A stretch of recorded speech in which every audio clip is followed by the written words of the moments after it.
All right, look, I get it. You're feeling cheap, you're feeling lazy, and you need to DIY some gifts, but you don't want them to be freaking lame. Well, thank God I have 3 ideas that are actually freaking cute. Welcome to Laugh Cry DIY, the channel where we do DIYs and decor for cheap. Look, the holidays are intense. Gift giving, stressful. And I would like to take that stress out of your life by giving you 3 cute, easy, budget-friendly, and most importantly, lazy girl-proof crafts that you can do. These are sweet and easy gifts you will be proud to give, and to be honest, you might want to make for yourself.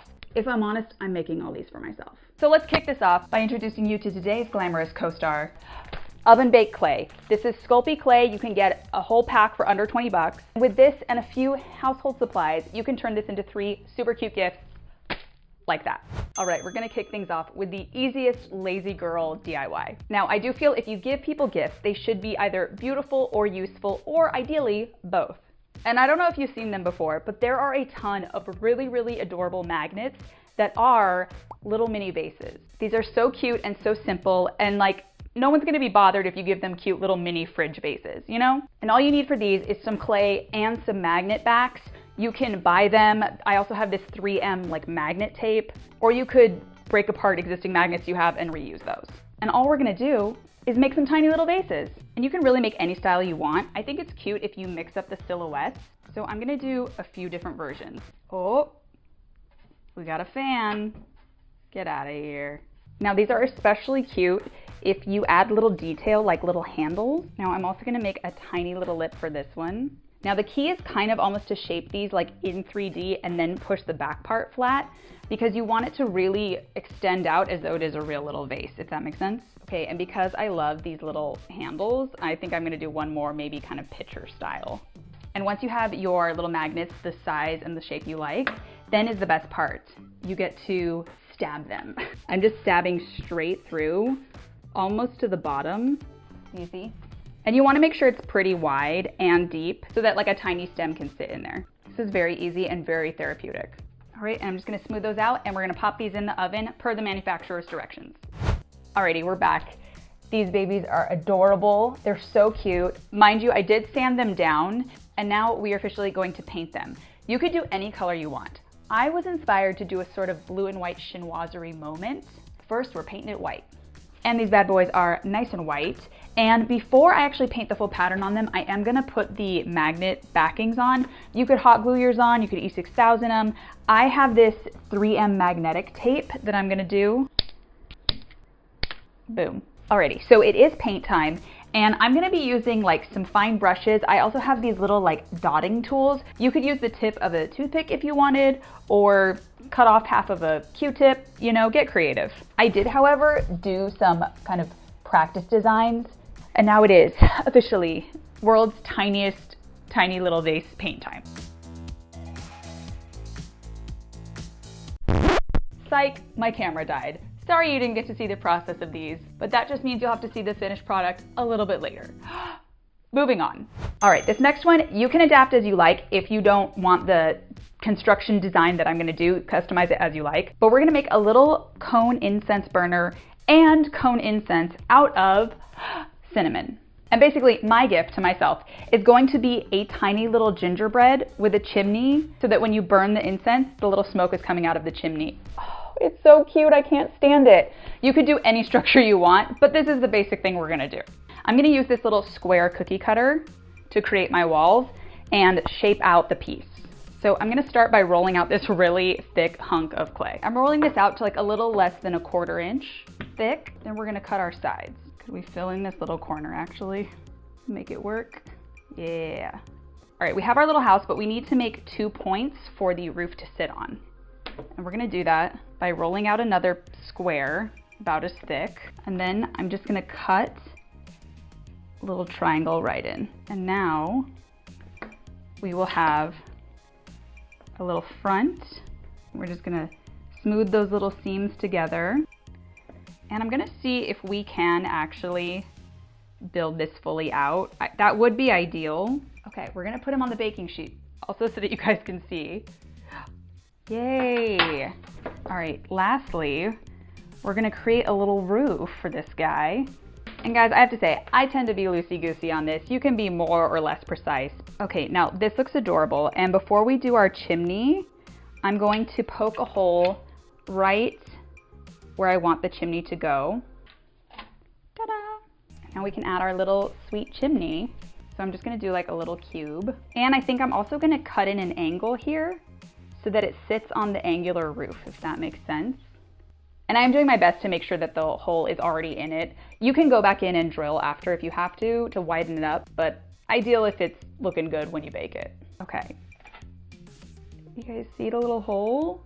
Alrighty, so I've been playing around with it, smoothing it out, and this is our cute little guy here. But we actually do need to create the base, because the way this works is you're gonna have a bottom, you're gonna put the cone in, and then you're gonna put this over it. Now you can do just about any shape you want to make this work. I'm gonna do a kind of round one, just so that it looks like the house is sitting in a cute little snowy yard. And because I know that this house basically fits a little bit around this square, I'm just gonna kind of dig out around that, and I'm gonna kind of dig out with my finger. And I'm gonna make this pretty wide because I know that this will bake, it might shrink. And the last thing we're gonna do is right in the center, we're gonna put this little quarter in, this depression, because that's where the little cone is gonna sit. And I'm just gonna clean up and smooth all these edges, throw this in the oven, and we'll be back. And we are back because while that little house bakes, we're gonna make the little cinnamon incense cones. Now a note, you shouldn't burn and inhale a ton of cinnamon, but moderate amounts in well-ventilated areas can give your home a lovely scent. That said, cinnamon can be an irritant to the skin, so use gloves. And there's a few ways to do this. You can do cinnamon, water, and essential oils, or to be honest, all we have today are cinnamon and water. So you're gonna toss that in and very slowly add tiny bits of water to mix in. You don't wanna overdo it, but you want it to be kind of a sticky crumble, if that makes sense. You basically wanna make a cinnamon dough. And like anything, go slowly. So then you can grab clumps, just kind of like little dough, and you can form them into little cones that are like almost like little witches' hats. I almost was thinking about if there's a way to shape these so they looked like little pine cones. I would love for you guys to figure that out. That feels a little stressful right now. So we're just gonna stick with good old-fashioned traditional cones. Okay, these are officially clinically adorable. I'm gonna put them aside to dry and we will be back. And we're back with this bad boy. So cute. Again, I also did sand down portions of this. I spackled in little holes and I kind of gouged out a little bit more of the frame as needed. So you can always do more plastic surgery after. Now I'm gonna both paint this and I'm gonna add 3D texture. You don't have to do this. You could simply paint your gingerbread house as you like, but I think I want a little bit more texture, so that's why I'm gonna do that. But we're gonna start by painting our base nice snowy white, and I'm gonna paint the entire base of the house gingerbread color. So we did 2 coats and we're dry, and now we are going to add the piping with lightweight spackling. Now I did realize my lightweight spackle, it's a little bit thick, so I actually just put a little bit of water in it, and now it's giving Cool Whip. I'm just gonna toss some of that in there. Boom. And I'm just gonna freestyle some of this design.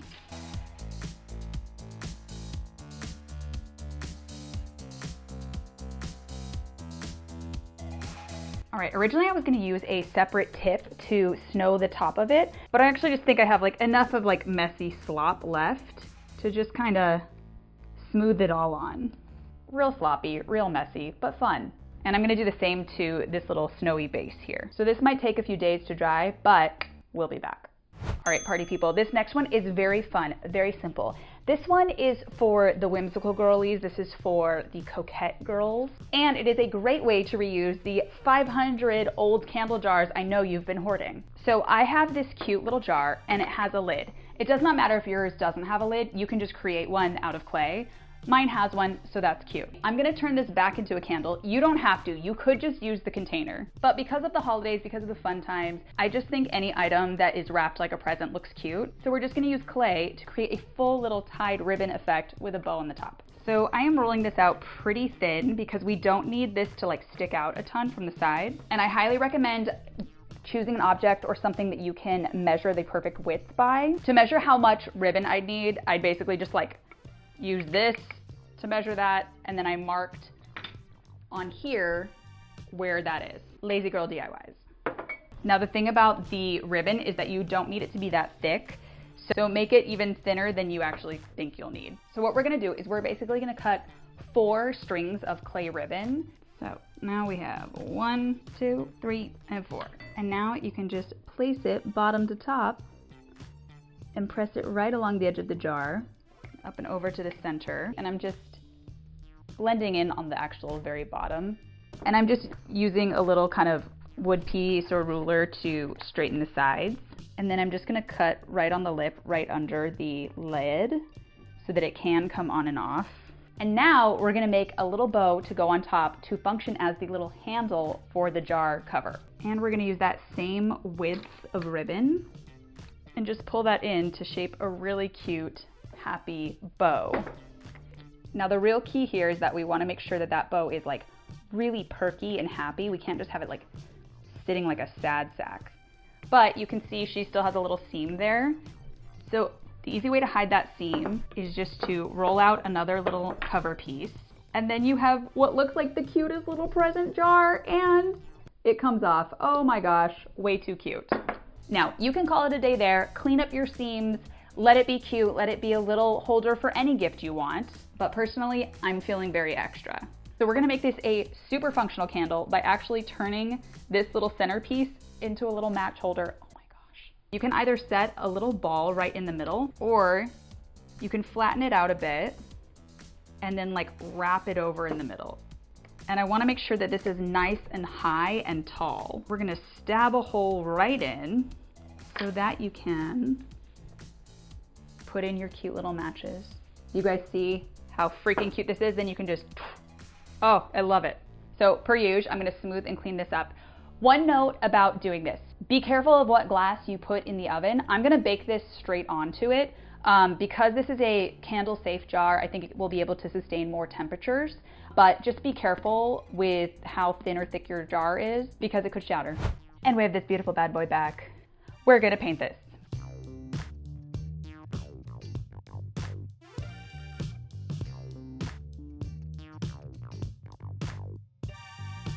All right, we got a double coat of this beauty on. I actually did go ahead and fill the in-between parts with this Miss Lillian's Original Swamp Mud. It's a gritty primer, highly recommend it. Because this was such a slick surface, we didn't sand or anything, I just want something for the paint to stick to. Now it's time to fill this baby in.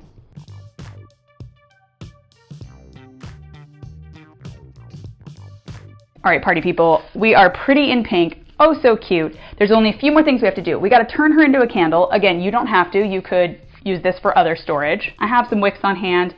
Just going to hit that with a little hot glue. Pop that right into the center. And I need to add the little scratcher to the bottom. They actually make little match scratch paper, which sometimes I have, can't find it. If you don't have it, just jack an old matchbox and steal the striker pad from the bottom. By the way, if you want to learn about the fascinating history of matches, you should watch my antique haul from Paris. Linked below. And same thing, we're just hitting that with a little hot glue to pop on the bottom. And yeah, she's ugly. You could paint it later. I also have these 2 chopsticks to center the wick. There's a lot of ways I've seen people do this where they like loop it over and stuff. I've just found the easiest way for me is to just like duct tape the little sides together. And that way it like really pinches it wherever you want and it stays fine. And I am gonna already trim this because we don't need that much. All right, wax time. So I'm heating up water. This is an old candle I actually melted down before. So I'm just gonna pop that in there and you'll see that wax getting nice and melty. All right, we're gonna let her dry. And now, after molding and sanding and painting and playing with fire-based products, you're finally ready for your big reveal.